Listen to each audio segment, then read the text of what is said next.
Hello everyone, Michael here for Tactica Imperialis. Welcome to today's video. Today is going to be sort of a theory video, sort of a debate. And we're going to be talking about Primarchs as we so often do when we do theory segments. And I want to open up a little debate and try and give some evidence on both sides and then give my opinion, kind of like I would do in a theory video, so I guess I'm going to call it that. The question that we're going to be putting out today is something that I came across while I was doing my research for the Legion's 40k Stories miniseries on the channel. And the question is, were the Primarchs and their legions, basically, nature or nurture? Were the Primarchs the way they were because of the way they were designed by the Emperor? Or were they the way they were because of the way they were brought up? Is it because of the worlds they were sent to by the Chaos Gods when they were scattered? And I think this is a really interesting debate, and it's one that I never really considered before, because some people like to have the debate of, well, what if this Primarch landed on this world instead of that world? For example, what if Magnus landed on Nuceria? What if Kurz landed on Macragge? What would happen if those things happened? What would it do? What would it change about the Primarchs? And that's basically asking the question is, to what extent are the Primarchs nature or nurture? So that's what we're going to try and answer today. I've got some evidence for both sides, but primarily this is about you guys having a debate. I have my opinion, and I'll give it at the end, but my opinion is far less relevant. You shouldn't consider that realistically as your answer. Your answer will be from your own opinions and from the evidence I put in front of you today. So, let's start with the nature arguments first. The Emperor designed the Primarchs. We know that. They were built using the Emperor's own DNA, giving them specialties, purposes unique to them. For example, Magnus was given more psychic power. Corax was supposedly given a melancholy aspect. Horus was probably made a bit of a jack of all trades. Sanguinius, not sure, because his wings were actually mutation. All of these things were put into the Primarchs to make them a specific way, giving them a specific role in the Great Crusade, whether that be siege breaking, or close quarters assault, or general strategic command. Whatever it happened to be, the Primarchs were built for a job, which implies that the way they are is the way they were designed to be. And you can see some evidence of that in their legions, because a lot of legions had traits of their Primarch even before they were rediscovered. So for example, the Word Bearers, whilst they were known as the Imperial Heralds before Lorgar was found, were the most zealous. The Night Lords were still prone to using terror tactics before Conrad Kurz came along, and there are many others. They're less extreme than their Primarchs would mould them to be, but they had traits of them anyway, implying that the gene seed put into them, which comes from the Primarch, which comes from the Emperor, was designed that way to make them into that sort of Space Marine. You can also say that the Primarchs settled into their legions very easily, with obviously a couple of exceptions, the main one being Angron. You could also argue Kurz, and that implies that the Primarchs and their sons had a lot in common, which you would expect if they were designed the same way from the same set of genetics. If it was purely on where they were brought up, well, the original legionaries came from Terra, were raised a certain way to do a certain job. But the Primarchs could have been raised completely differently and had a very different experience that meant that they clashed with their legions on strategy and ideals. But that didn't happen very often. The closest one to it was Angron, but he was just pissed off. And we'll talk about that a little bit later.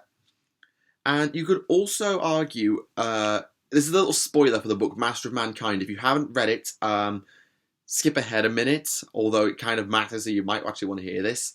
Apparently the Emperor had planned for the Horus Heresy, or for a betrayal of some kind. He knew who was going to do what. He knew what the Primarchs were capable of, implying that he designed them, but he knew that his designs weren't perfect. They had flaws, maybe created by the worlds they were raised on.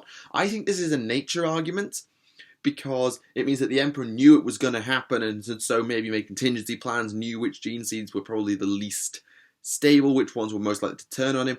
The only one he couldn't account for was Magnus the Red, which I think, okay, you can argue it's all Magnus's fault. You can argue that, well, okay, Tzeentch is a dick. It's up to you how you want to argue it, but that, I think, is a nature argument. You could also argue it as a nurture argument if you look at Magnus, because he didn't plan for Magnus. which implies that the way he was raised on Prospero and this subsequent contact with Tzeentch that probably came through Prospero, and the fact that the worlds were so attuned to knowledge and probably arcane lore that you shouldn't be really dabbling with. You could argue it both ways, but I think it's a nature argument. But what about nurture? What about the actual worlds that the Primarchs were on? And I think if you're going to use the argument, you have to ask yourself this. If the Primarch landed on X other world, what would have been different? Ask yourself that, and then you consider if it's a nurture argument or not. So, what about nurture? Well, some of the divides and issues between the Primarchs and the Imperium will have come from their upbringing. So, for example, Lorgar's ideology of everything is holy, must be worshipped as a god, completely clashed with the secular Imperium, whereas if Lorgar had been raised on Terra, he would have never even been introduced to this sort of ideology because it had been brought up in a secular society, not a... what's the word for religious? A religious one. I don't know what the actual equivalent to secular is, my apologies. Angron. Classic example. If Angron had been raised on Terra, he would not have had the butcher's nails and probably been a bit less of a psychopath, if you want to call him a psychopath. And you could also argue Magnus. We've talked about it earlier about him being the wild card for the Emperor. He didn't quite see it coming. Maybe that's because he was raised on Prospero and didn't understand why they wouldn't accept psychers and arcane knowledge the same way. Inter-Primarch relations could be argued the same way. So they could have been quite strained by their different upbringings compared to being raised together. For example, any Psyker and Mortarion. Very, very good example.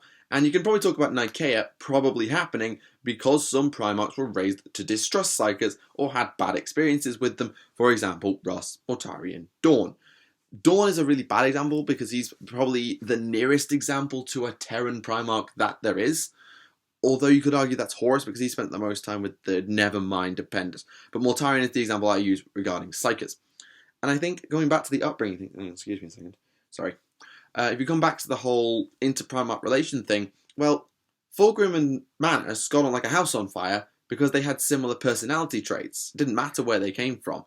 But there will have been Primarchs who were raised a certain way. For example, that great argument between Angron and Guilliman about, how does it go? He's saying, you don't know what it's like to suffer. You don't know what courage is. You don't know what honour is. Angron went off on Guilliman about it.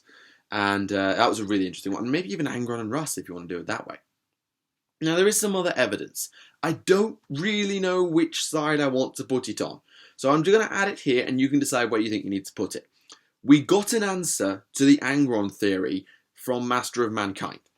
So I did a theory as to why the Emperor didn't help Angron, and we got a bit of an answer, or at least half an answer. The Emperor felt no affection for the Primarchs. They were his creations, not his children.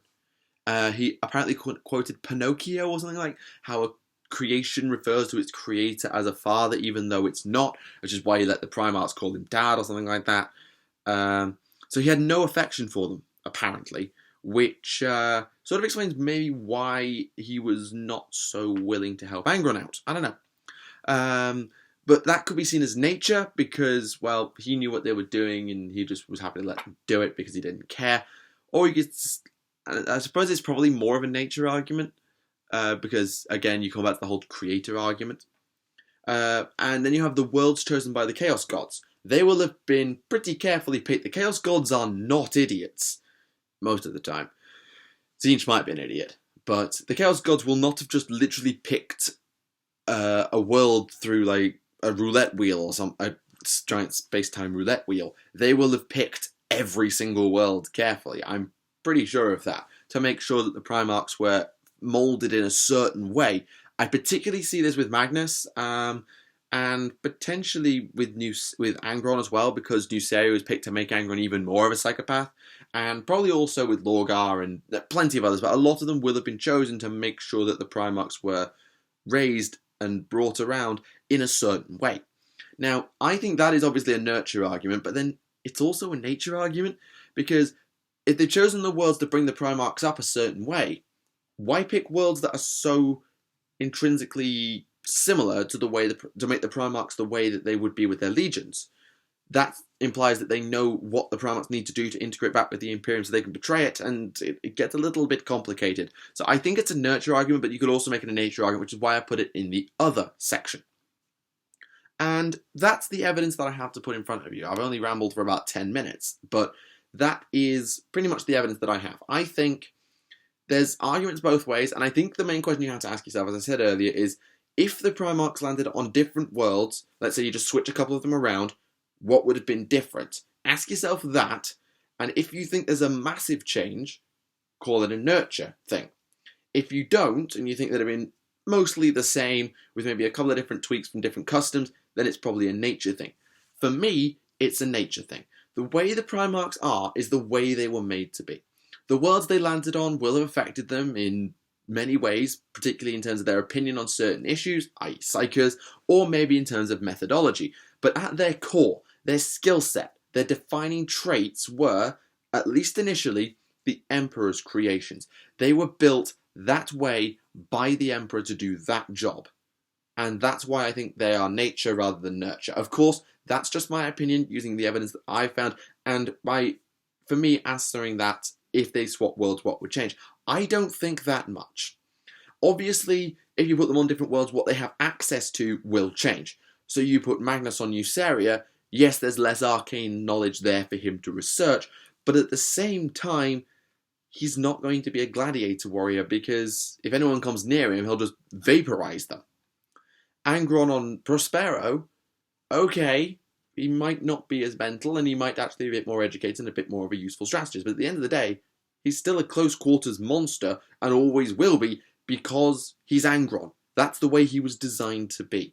You can argue it both ways, that's the way I see it, and I leave it to you in the comments below to decide for yourself. Maybe just put nature or nurture, and we'll have a little vote, and we'll see who wins, and maybe I'll do a little video in future, or I'll raise it on the podcast sometime.